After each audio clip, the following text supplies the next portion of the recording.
American hostages, forgotten and wasting away in far-off prisons, wrongfully detained by foreign governments. Americans were beaten, abused, starved, and left for dead. Until President Donald Trump stepped in. The 3 American hostages finally back on U.S. soil after being held captive in North Korea. We're following some breaking news in Turkey where an American pastor, Andrew Brunson, has been released. An American jailed in Egypt is back in the U.S. this morning after an intervention by the Trump administration. A cinematic intro doesn't change the fact that this is just an anecdote still. Tough and skilled negotiator, President Trump successfully won the release of detainees and prisoners, among the most of any president in American history. While families waited in despair for news of their loved ones, President Trump provided a new spark of hope by bringing our hostages home. Listing out the names of free hostages. Under this administration, America has not and will not turn its back on our people. President Trump will bring them home.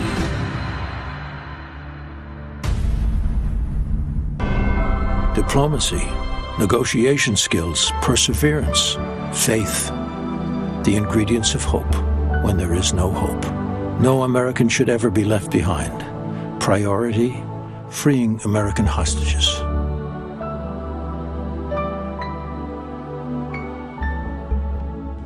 We have 6 incredible people who were held hostage by various countries, and I'm very pleased to let everybody know that we brought back over 50 hostages from 22 different countries. Great. Some of Trump's foreign policy has saved 50 lives. Do you know how small of a number that is when it could be comparing to, let's say, you almost starting World War III by bombing Soleimani? We worked very hard on it, Ambassador O'Brien and others, and I will tell you, we're very proud of the job we did. But I'd like to ask maybe Pastor Brunson to say a few words so we can go through and just give us a little history of what happened. A bunch of freed prisoners in a room telling their personal stories and showering Trump's ego with praise. Hello, my name is Maximo Alvarez. I live in Miami, Florida. I don't care where you live or anything else about you, really. I know all about the past.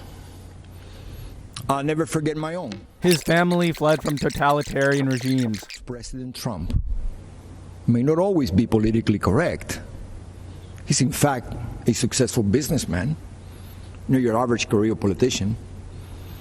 Our president is just another family man. Don't know if you know this, but Trump's family hates him. A friend, and most important, our elected commander-in-chief who puts America first. So first you're talking about how your family escaped totalitarianism, and now you're praising Trump for being commandeering and strong and tough? Keep in mind, the other guy running for president is mostly concerned about power. Trump is literally the guy who thinks Article 2 gives him the power to do anything. Yes, power for them, but not for the benefit of all Americans. Yeah, raising the minimum wage to $15 an hour is totally a power grab. I'm speaking to you today because I have seen people like this before. I've seen movements like this before. I've seen ideas like this before. And I am here to tell you, we cannot let them take over our country. The established Democrats have been in power for a long time. That's why they're called the establishment. I heard the promises of Fidel Castro. Using authoritarian regimes as a straw man for socialism. Those false promises: spread the wealth, free education, free health care, defund the police. Those policies would make us politically similar to the Scandinavian countries. Those countries, by the way, are conveniently always among the top in standard of living. Just a socialist state more than your family and your community? Straw man. They don't sound radical to my ears. They sound familiar. When Fidel Castro was asked if he was a communist, he said he was a Roman Catholic.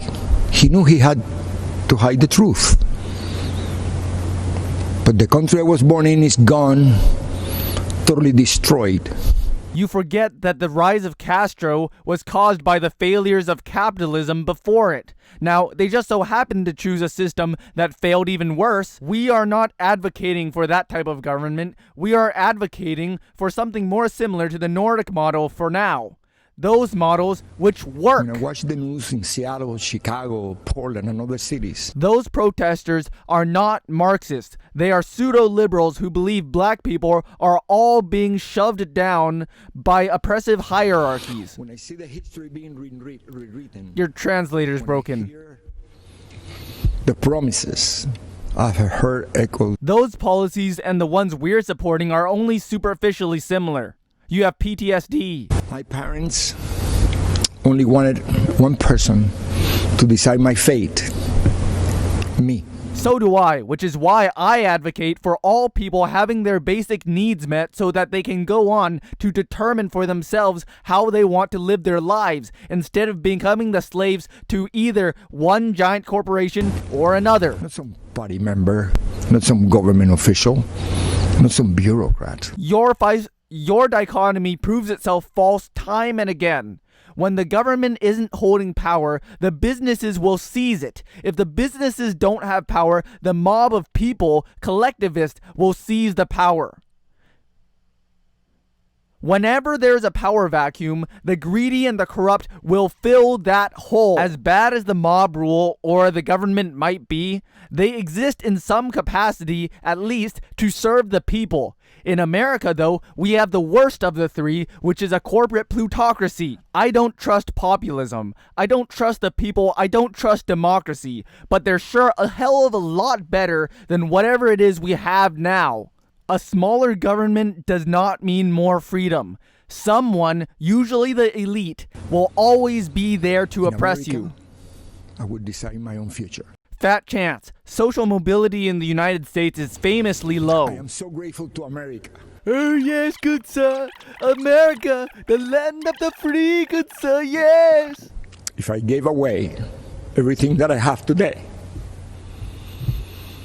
it would not equal 1% of what I was given. What? So are you for or against social welfare? Right now, it is up to us to decide our fate and to choose freedom over oppression. Yes, freedom rather than wage slavery. President Trump, he's fighting the forces of anarchy and communism. Wait, so you're for freedom, but you're not for anarchy? And communists aren't around these days. I know he will continue to do just that. And what about his opponent and the rest of the DC swamp? If it's in any way possible, Trump is even more corrupt than the DC establishment. All of his cabinet members are former donors of huge sums of money. Many of them hold stakes in private companies which compete with the public sector and have an active stake in reducing the effectiveness of the departments they are in charge of. No doubt. They will hand the country over to those dangerous forces. What a delusional old man. There is no other place to go. Canada's right on the north border. Thank you, and may the good Lord bless America. If you value freedom so much, then how come you have a lord? The Democrats are just going more and more left. I fucking wish. Biden's taxes are going to be lower than Obama's. Positive about socialism, liking it more than capitalism. Because capitalism doesn't work. Many of the ideas we fought for. Notice how a woman in a hijab coincides with the word radical. That were considered radical are now mainstream. The compromise that they came up with, if implemented, will make Biden the most progressive president since FDR. That's actually a lie, but he just said it to sell it to progressives. The radical left has taken over the Democratic Party. Oh, you mean the radical leftists who lost? And Joe Biden is marching in lockstep with them. I fucking wish. No Green New Deal, no Medicare for all, no defunding the police, no legalization of marijuana. We are getting breadcrumbs. Biden and the far left are promising to crush middle-class families. Biden has pledged not to raise taxes for anybody whose income is under $400,000 a year. 75% of Biden's tax increases will be on the top 1%. With trillions in new taxes. If you elect me, your taxes are going to be raised, not cut. Promising amnesty and health care for 11 million illegal immigrants. I'm not totally on board with the Democratic immigration policy, but are you just going to let people die? What happened to your pro-life position? Citizenship for 11 million undocumented folks. Promising to shut down energy exploration. By that, she means allowing private companies to invade public land, drilling or fracking for oil, destroying the environment in the process. Killing jobs and hurting America's economy. Joe Biden's climate plan will create 10 million new jobs. Sounds good to me. In Joe Biden's America, the radical left get whatever they want. Bullshit.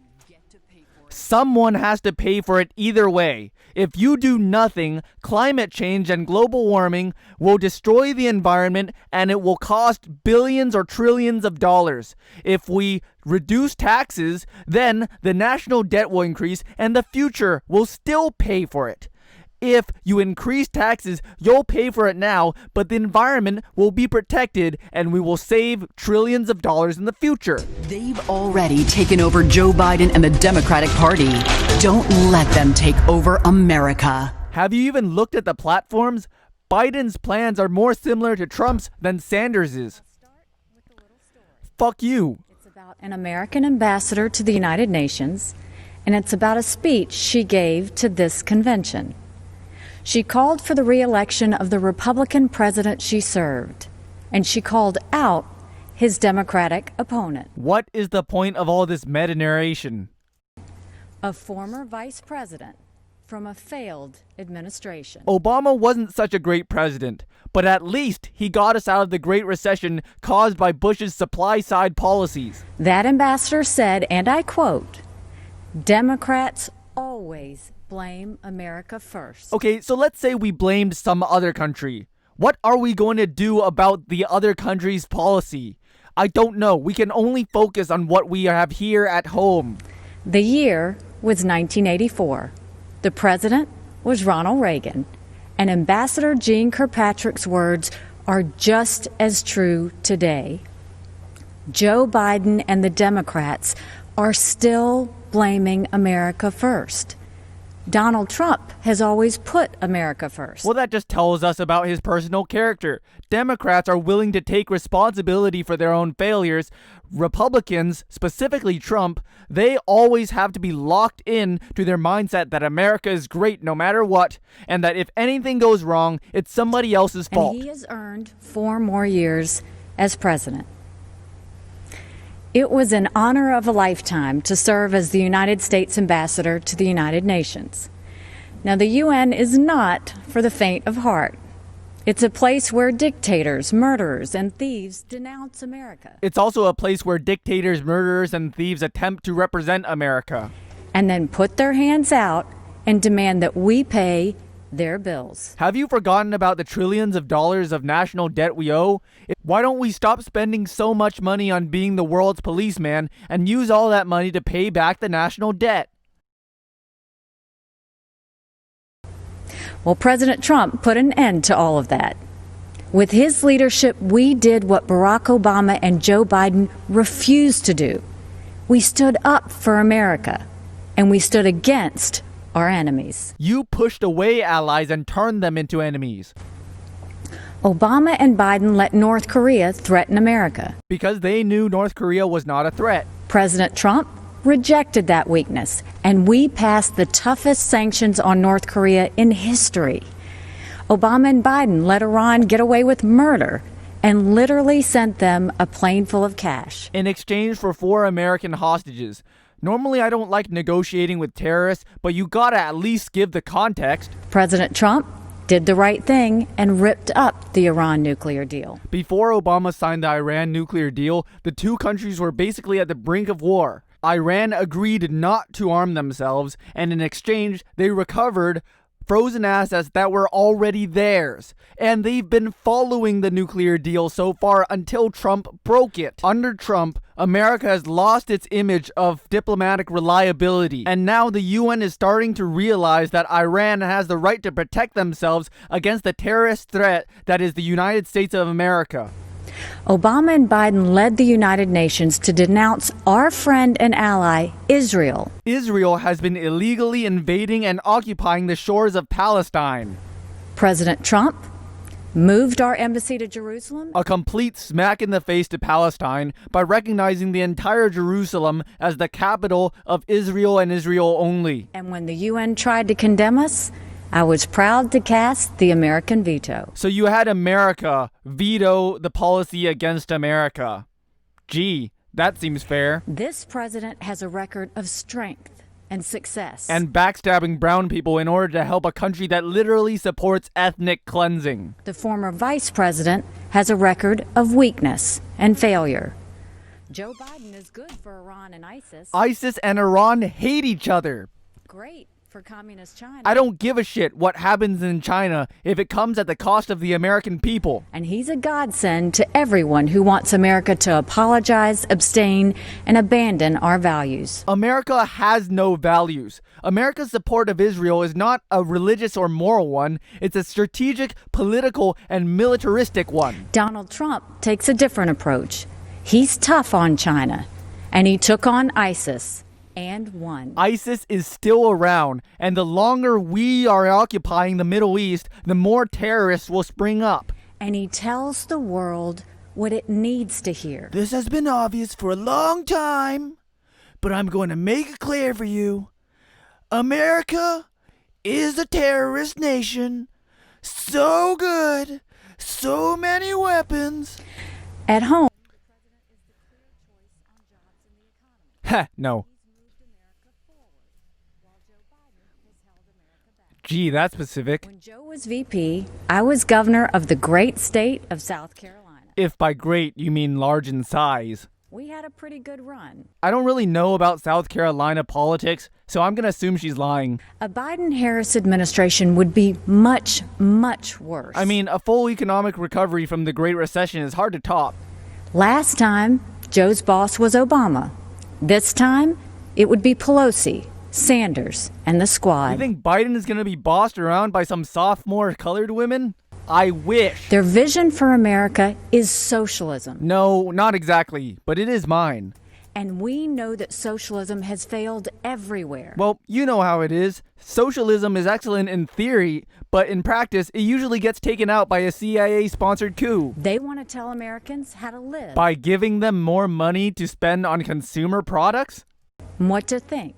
Newsflash, the evangelists and the fascists are actually on your side. They want a government takeover of healthcare. Biden doesn't, but if we did that, we'd become just like every other industrialized nation in the world. They want to ban fracking and kill millions of jobs. Fracking fucks with the environment. They want massive tax hikes on working families. 75% of the increases in Biden's tax plan will come from the top 1%. Also, Trump's new tax code actually increases taxes for people after 10 years. Joe Biden and the socialist left, which doesn't exist, would be a disaster for our economy. Under Joe Biden, we recovered from George Bush's Great Recession. What the fuck more do you want? But President Trump is leading a new era of opportunity. An era where Jeff Bezos has the opportunity of becoming the first trillionaire ever. Before communist China gave us the coronavirus. And Trump let it get out of hand. We were breaking economic records left and right. Thanks to Obama. The pandemic has set us back, but not for long. Are you serious? We have 20% unemployment right now, and 30% of the population of the U.S. is in danger of getting evicted. You call that a bounce back? President Trump brought our economy back before. Oh my God. And he will bring it back again.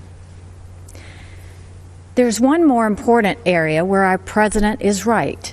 He knows that political correctness and cancel culture are dangerous and just plain wrong. Which is why Donald Trump just tried to cancel Goodyear. In much of the Democratic Party, it's now fashionable to say that America is racist. That is a lie. America is not a racist country. But many parts and people in America are racist, or at least built on a foundation of what used to be racist. This is personal for me. Oh, God. I am the proud daughter of Indian immigrants. I don't care what you are. Nothing stops you from being an absolute cunt. America is a story that's a work in progress. All right, but where's the progress? I see the rise of the identitarian and neo-fascist movements. Now is the time to build on that progress and make America even freer, fairer, and better for everyone. That's why it's so tragic to see so much of the Democratic Party turning a blind eye towards riots and rage. There's been plenty of coverage of that, thank you. The American people know we can do better. And of course we value and respect every black life.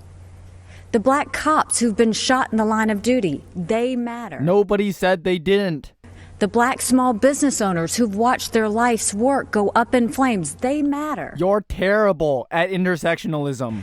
The black kids who've been gunned down on the playground, their lives matter too. Oh my God, what a snowflake. And their lives are being ruined and stolen by the violence on our streets.